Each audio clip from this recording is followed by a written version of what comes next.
Okay, uh, it's me again. I am going to be showing you the tally tree data entry world. It gets really exciting here. Uh, right now, in the last part of this training series, ostensibly I registered this plot, and uh, and I'm going to start again. Actually, it's not this plot, but it's because I screwed up and got the wrong map associated with the wrong data set for this training. Uh, So I'm going to start up the VAR cruiser like we did the previous time, and I'm going to go back, and I think the last time it was Eli, uh, and he was cruising with Drew Miller at that point. So I have made that choice. You can't see it because the screen's not updating very quickly. So every time you go in now, it'll always take you back to where you previously finished. And in this case, we had registered, as you can see over here, with Eli and Drew, they had an empty plot registered. So I'm going to add my first tree. This is just a simple demonstration of how the process works. I was going to go into detail on actual field procedures that might be going on, but maybe in a future series of some kind. So I'm going to add the first tree to this plot that was actually re-registered. And obviously the default up here as far as tree classes is the green tree. It represents, I'm sure, I would guess at least 95 to 97% of the trees that'll be cruised. And of course that's why it's a default. Tree class 102 to tree class 107, all of these trees have some form of difficulty. The 102, the green cull, this is a tree that is got serious issues, conk from bottom to top. It could be listing or leaning into another tree and show significant signs of damage from being hit, and you simply want it out of your world. When in doubt, these considerations should come fast and furious, and calling something a green call is very appropriate to make because we cannot trust that tree will ever make it to a landing and be something we can use in the future, and we don't really want to give it the benefit of the doubt at that point. So the 104 group, green trees, mostly dead canopy. This is as healthy as it gets in this whole group of tree classes. That these all of the tree classes past 101 are dealing with some really bad events. Not good trees, very few logs, if any. Uh, the presence of these things have implications for wildlife and certainly for carbon analysis, but that's about it. Also, they will show up as the difference between gross volume Scribner and net volume Scribner. But 104 uh, is probably the healthiest of the group. When I say mostly dead canopy, I mean mostly dead. It's likely this guy's not coming back, and it's just a heads up call. Remember, these trees can all have sound logs and potentially visible defect. The green cull is going to default to have all of its logs once we understand its height and its merchantable limit. All of the logs associated with green trees classified as green culls will default to cull. Uh, as we go up 105, these are really the snag classes. This is the most healthy of the snag group. It's a dead tree.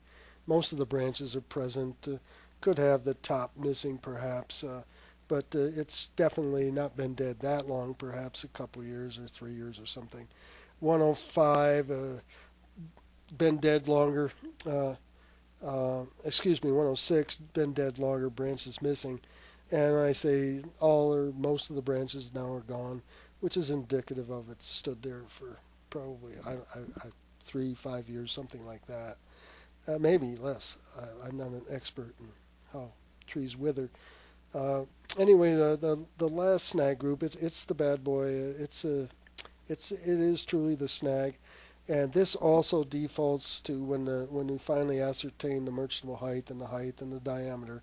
The log controls develop will all default to call logs. for this tree. They can be overridden. If you see a sound butt log, say it's a monster tree and it's got a nice sound log, you can actually change that designation when it occurs, and I'll be demonstrating that later on.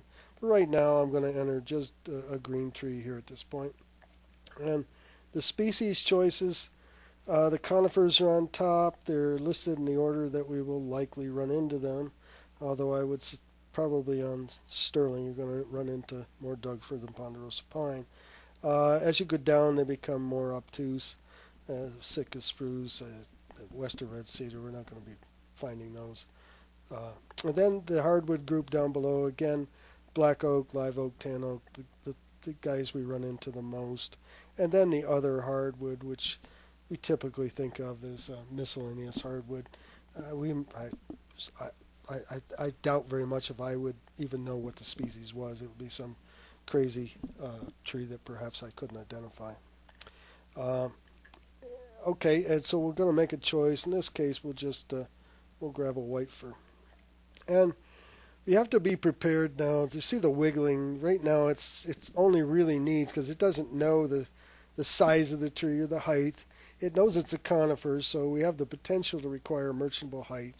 And at this point, I'm going to put in a diameter of that's a 16. Since I measured it with my Hageloff or my D tape, it's a 16.5 diameter tree, and its height is it's a tall bugger. Let's just go with 88 feet, play it safe. And notice when that occurred, there's some more wiggling going on there, and the emerge height now is required for a tree of that size and that height, and it's not going to let you out of here, guys. If you try to save this now, it's just not going to let you go. So if I discard changes, this is all going to go away.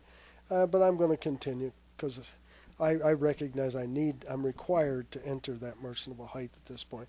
So I would take my my Hageloff and ideally using the laser because it's quick and shoot the base, shoot the top, shoot where I believe, just looking up the tree, where I would hit. What is this? Because it's a 16-inch tree, it requires a 6-inch DIB. There are 3 different DIBs associated with merchantable limits, and as this changes, this will update. So you'd look over here to find out what DIB you should be looking for. And again, DIB is diameter inside bark.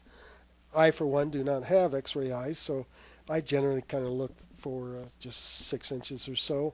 And besides, I'm looking way up the tree, and I probably would be lucky to nail that spot plus or minus 5 feet. And if I was going very fast, it would probably be larger than that. But either way, I'm going to use my laser, my Hageloff laser to do it, and I'm going to shoot it at 64 feet. And when I do that, now that's interpreted. Because it's a green tree, notice at this point, oh, you can't see it. It's okay. I'm trying to refresh my iPad screen here. I have to do something. Oh, I know what I can do. Oh, okay. Yeah. So when I typed in the merchantable height, these controls over here appeared. Because it's a green tree, the 3.91 logs were estimated from this. It's rounding to the nearest half log, whole log. And in this case, it's put out 4 controls, and I can add visible defect here if I see any, and I don't. But I simply drag this across. That takes out the bottom 8 feet of the first log, that's for sure. And you can eliminate a whole log in the top if you choose, or not. And right now I don't see any defects, so I'm going to just, because there are no red bounding boxes at this point, I am good to go as far as to save the tree. I, for one, I'm not too big on tree comments. There's over 4,000 trees in our system, and I don't think we have time to read too many. I would say when you're training, entering comments in both trees and plots, really good, because the cruise foreman is going to be looking those comments over, and it's a great way to resolve some issues. But as you go on to a higher status in cruising, what we would call the Cruiser 1 uh, fella for Alpine, the comments can go away. It's assumed that you know what you're doing, and unless something very special comes up, I would say tree comments would be very rare. Uh, so there are no red bounding boxes. There's no wiggling things. So I'm going to go ahead and save the tree now. And obviously, you have to see this tree is showing up now in what I call the tally tree icon bar. And that icon bar is going to fill from the left to the right with all the trees you enter. And remember, this was the first qualified tally tree that I found, uh, uh, starting out true north of Plot Center. And as such, that's why it's tree number 1. We'll be looking at the implications of that as we go forward here. If I at this point, if I wanted to make a change to tree 1, I simply click on it, and it opens up. Notice at this point it's disabled. I have to make a choice at this point to edit, or if for some reason it's to my advantage, I may want to duplicate this plot, which is a pretty nice feature in itself. It can save time at some point, but right now I'm going to. I forgot. Let's just say I forgot to. I wanted to add some uh, visible defect to this first log, so I want to add 20%, which I'm doing here. And now when I save it again, when I go back in, as you see, it remembers that circumstance, and of course it'll be uploaded to the VAR Cruise viewer as such.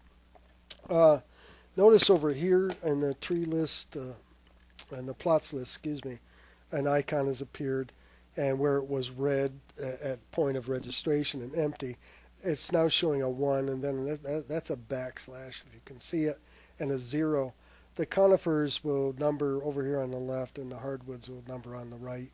And when you're done, you can quickly see how many trees are on plot. Remember, our goal is to kind of average around 4 trees per plot. Not kind of. We really want to average 4 trees per plot or thereabouts. Okay, I'm ready to add the second tree, and this tree it's a hardwood tree. So I'm going to move down to the hardwood group, and let's say it's a black oak for now, and it's a fairly big boy. It's 29 inches in diameter, and it could. I measured it with my tape, so it's going to probably end up with a decimal. At this point, notice there are no requirements for merchantability despite its DBH, because we do not care about merch height on hardwood logs. What we do need, and what is important, is certainly a close ocular estimate at very least on the total height. That is used to understand the cubic volume and, of course, ultimately the metric tons, on and on. We do need a height associated with the species black oak for it to achieve that. So at this point, you would either use your Hageloff laser very quickly if you can shoot the base and shoot the top, which is a better measurement, of course, than just guessing, or excuse me, an ocular estimate, which is just guessing, but intelligent guessing, I might add. But let's say I can't see the base of the tree; it's got a bunch of junk around it.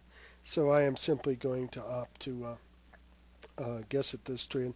And I put it, looking at the trees around it, the tree I just measured, I'm going to call it about 75 feet at that point. And at that place, I'm done at this point. I have no wiggling anything, no red bounding boxes, and as such, I'm done, and I'll save that. And there you can see it's kind of a colorful thing there. It allows you to quickly see the tree 2 is a black oak at this point.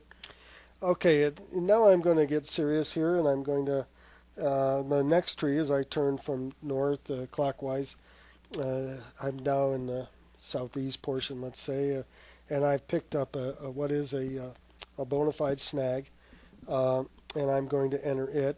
It looks fairly recent. It doesn't look like it's been dead too long, but it's definitely dead. This guy's not coming back. So I'm going to enter that tree now, And to do that, it appears that it was a white fir as well.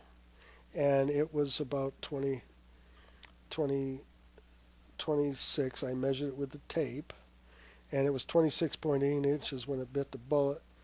And its height, which I was able to ascertain using the Hagloff and the laser, I was able to shoot it at that site. It was 118 feet tall. I quickly used the laser again, came down to what I thought was a reasonable, at this point, 8-inch DIB. Because of its diameter, we now are shooting for 8-inch DIB.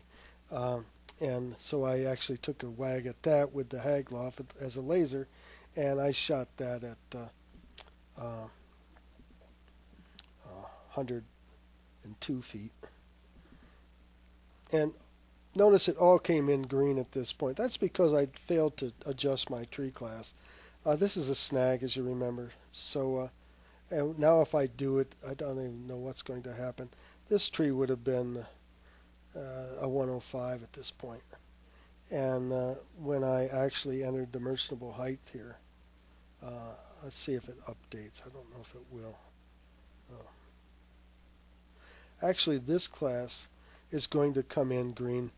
Remember, it's only a tree class 102 and 107 that actually force you into all call log state. So at this point, all of these logs are going to come in as net Scribner volume. And if it is dead, you might want to think about, how long is that going to last? There's a good chance that you should get your advice from your cruise foreman, but I would have no struggle with just wiping out this top log. Chances are by the time I get there and log it and skid it and get it to Lang, top log's going to be dead and gone. And perhaps the second one as well. I'm just guessing. Don't know. It is a snag, and every month it's going to the wood is going to become less likely to be merchantable. So I'm going to save this tree now. And because it is anything other than the actual 101, the green tree status, it's going to come in as red in color. But as you can see, it's got 6 logs in it still, although you and I know that I decided to visibly call, using visual defect, I called those logs myself. Okay, so this tree is done. I'm going to add one more now. And this is a special consideration. It's going to be what I see as a green call. So this is my tree 4, and I'm going to start out by designating it a green call. And this guy is, it looks like it's about a 22-inch white fir. It was hit by a larger tree and pushed into another tree. It scarred the side of the tree, and definitely some conk about mid-stem. And frankly, I have no confidence in this guy. So I'm going to call this thing as a green call. It again, it looked like it was a white fir. It was a white fir now that I'm thinking about it. And it was a 26.4 inches. I was able to get the tape on that. The merchantable height, who knows, or the height itself, because it was listing, I'm going to guess that roughly it was 118 feet. I think because the tree it was leaning in looks like it was 140 feet. So I'll give it to 118. Feel good with that. And the merchantable top at this point, I'm just going to back off. I would see where I'm looking at it. It looks like it is at least 20 feet. So I'm going to drop that down to like 98 feet for that merchantable top. And as you can see, all of these are going to come in as, well, you can't see. Now you can see. These would all be defaulted, and as far as I'm concerned, this record's ready to save. Not really important to waste a lot of time on an old loser like this. I think that's an appropriate way to handle it. I'm sure there might be other attitudes, but that would be mine at this point. So I'm going to save that tree. So now we have 2 defective trees, a hardwood and a conifer, and that's showing up here in this list as 3 conifers and 1 hardwood. This ignores the defect status, of course. And last but not least, I'm going to enter a broken top tree. Uh, the broken top is a very special case.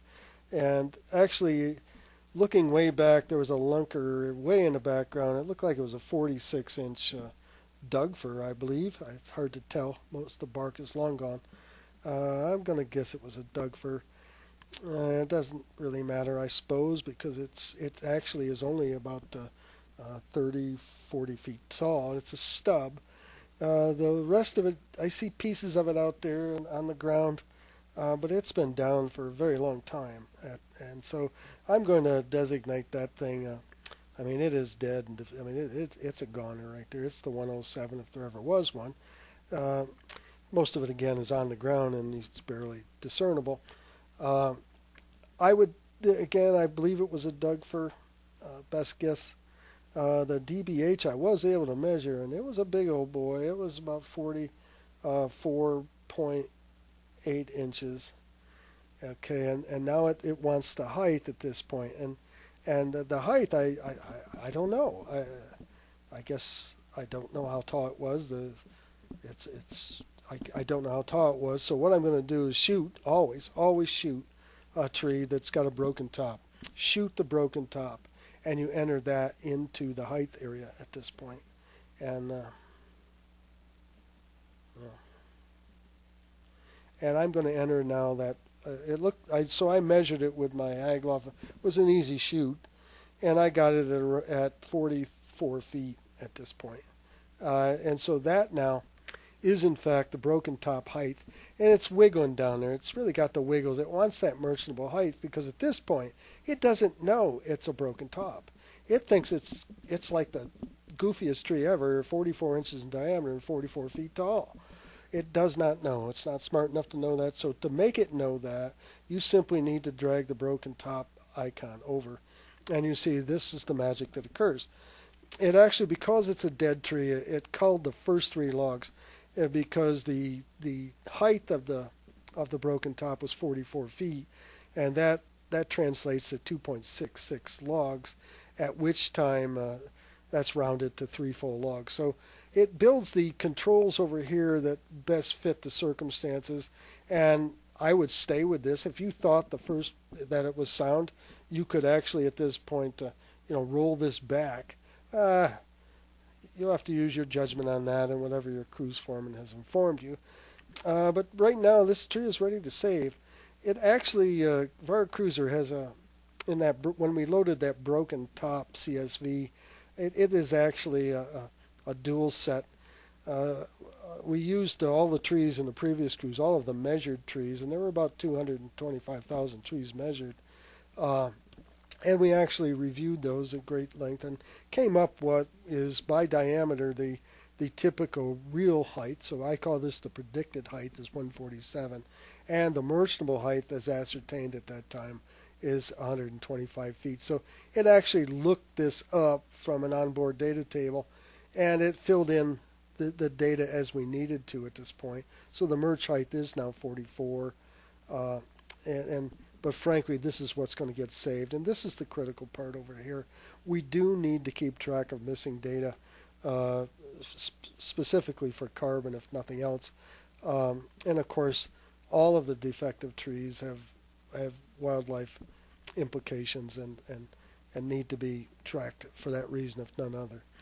Okay, and now I'm going to save this tree, and a couple of things I want you to take notice of. At some point, you may have made a mistake and found that a tree. I just realized I had a little tiny, a little spindly white fir. Christ, it wasn't much, but it was actually my second tree, and I had ignored it. I was so excited about actually measuring big trees that the little guy didn't notice, and I didn't notice it until I'm about ready to leave. So at this point, I want to pick that tree up, so I'm going to add that tree now. And as you can see, it's going to come in as my sixth tree.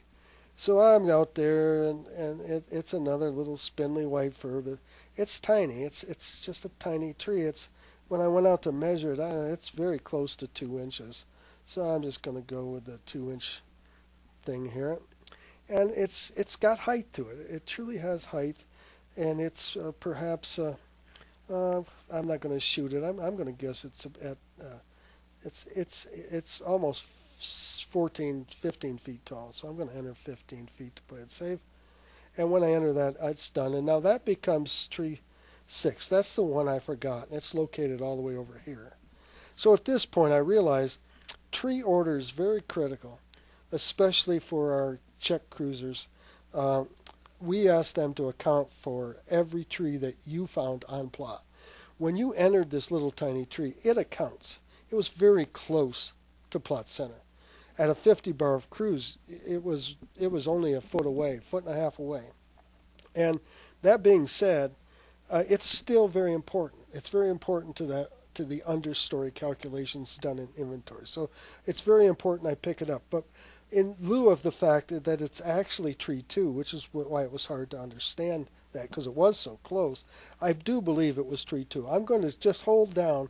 You see it begins to wiggle, and now it's changing its status, and I'm going to put it between this and this one right here. And when I let up, now it's reordered itself at that point. That's pretty critical because when we check cruise, at least in the VAR cruise viewer, it lines these trees up so we can quickly compare tree for tree. The first thing we look for are the tree counts the same. That's the critical thing. Check cruisers are there really, and the most serious check they make is, did you pick up all the trees? Did you get extra trees? Uh, that's the first and most important task for a check cruiser. So if the tree counts come out different, that's a serious circumstances. And hopefully with time, check cruisers will find very little disparity in tree count. But either way, the second thing after that is getting the tree order correctly. So when we line them up in the viewer, we can quickly ascertain the quality of the measurements. Although the measurements, albeit diameter, height, merchantable limit, you name it, are vastly less important than the actual tree count itself. So I'm going to save this tree now, which I have. And as you can see, my final count are 5 conifers and 1 a hardwood tree. And at this point, I'm going to end this section of the training series by logging out at this point. And an important aside here, we used to have an exit button on this screen, but I understand that Apple frowns on exit buttons, and they simply want you to do your normal, squeeze the home button and get rid of the app. Right now it still resides, and I'm going to close it that way. That's how they prefer closing things, is that little swoop of the finger there. So, all right, this was a fairly long-winded one, but anyway, I believe I'm going to have one more special section to show you. But for now, I'm done.